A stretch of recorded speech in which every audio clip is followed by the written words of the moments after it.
在这个世界，单身不配做人，所有单身人士都要变成一种动物。如果是你，会选择变成什么呢？本片的男主大山选择了龙虾，因为他听说龙虾可以活100年，而且就算是100岁的龙虾也有繁殖能力，这就很哇塞了。而他的哥哥选择了做狗。在这个世界，不管你是成年没对象，还是处不了几天就黄的，只要是单身，就要被集中起来统一管理。来到这里的人必须在45天内找到对象，而且找的对象还必须跟自己有共同点。随便找个人应付差事还不行，如果到期还没对象，就要根据情节严重程度变成某种动物。大山跟妻子离婚后，第一时间就被送到这里。根据规定，在没找到对象前，他必须失去身体的一半。他也把他的一只手铐住，哪怕是洗脸刷牙，也只能用一只手。小姐姐锁住他的裤腰带，哪怕有生理需求，想用手一活也不行。在这里，他们会被强制观看情景剧，比如一个人吃饭会被噎死，女人一个人走路会碰到色狼。总之就是告诉你一个宗旨：二人世界绝对比单身狗的生活幸福。虽然道理都懂，但最吓人的还是找不到对象就变成动物。 They peel off the skin.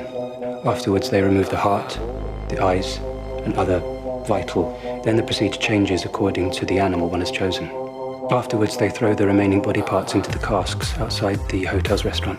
时间紧迫，大山当即准备找对象，他的眼光跟我很像。大山选择了现场最年轻的姑娘，这妹子年轻漂亮，哪里都好，唯一的缺点就是待着没事总流鼻血。话说，这样的妹子该怎样培养共同点呢？这个中年大叔要跟眼前的妹子处对象，就在这时，妹子突然流出鼻血。正因为这一插曲，俩人配对失败，因为男主大山不会流鼻血，但没想到有一个男人故意把鼻子撞出血，然后说自己也经常流鼻血。就这样，他跟妹子走到了一起。只要他们能交往1个月，并且没有作假嫌疑，二人就会被送回城市，回归正常生活。否则的话，他们就要变成动物，失去做人的资格。大山看到小伙的骚操作，瞬间悟了。他决定从今天开始要假装冷血，因为他看上一个冷如寒冰的妹子，她叫翠花，最大的特点就是冷酷，对身边的一切都没有感情，所以要想跟她处对象，就要比她还冷酷。大山看到有人跳楼摔得半死不活，他对翠花说，希望她能更惨一点，因为她的哀嚎影响到我了。两人一起泡温泉，翠花好像被什么东西卡住，眼看就要一命呜呼，而大山却冷眼旁观，不为所动。就因为这一骚操作，让翠花也认为大山跟她特别合。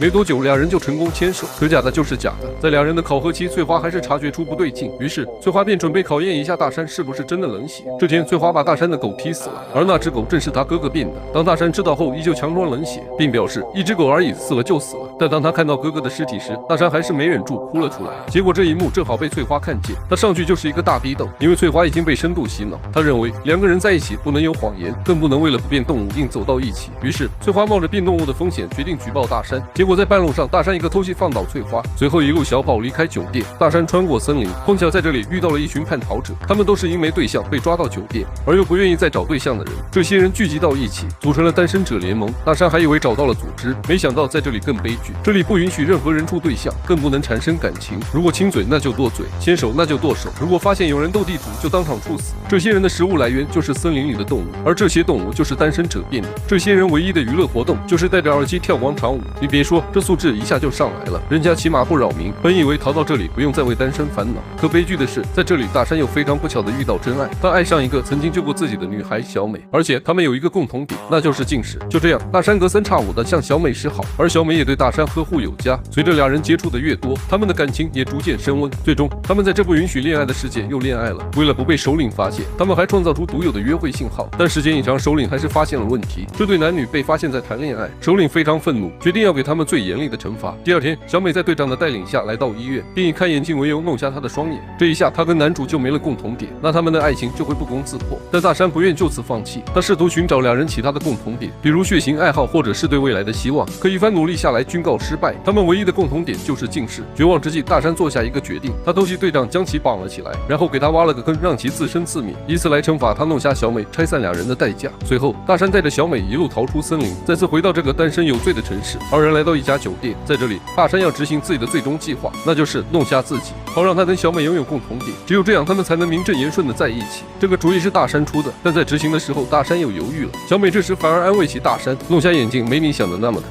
而且瞎了之后感官反而更灵敏了。在挚爱的鼓励下，大山来到洗手间，他将手指塞进嘴里，拿起餐刀对准眼睛。最后，电影在小美的等待中结束。这本是一部单身有罪的电影，这些单身的人被强制处对象，当他们逃离之后，又想遇见自己的真爱，当遇到自己的真爱时，又害怕付出。这就好像现在的婚姻关系，他们彼此奔赴又彼此远离，最后又害怕就此结束，从始至终都处在矛盾之中。而导演也有自己的答案。电影中，反叛军威胁男人杀掉妻子时，他几乎没有犹豫，为了自己能活下去，他直接对妻子开了枪。那么问题来了，电影最后，大山到底有没有捅瞎自己呢？欢迎说出你的看法。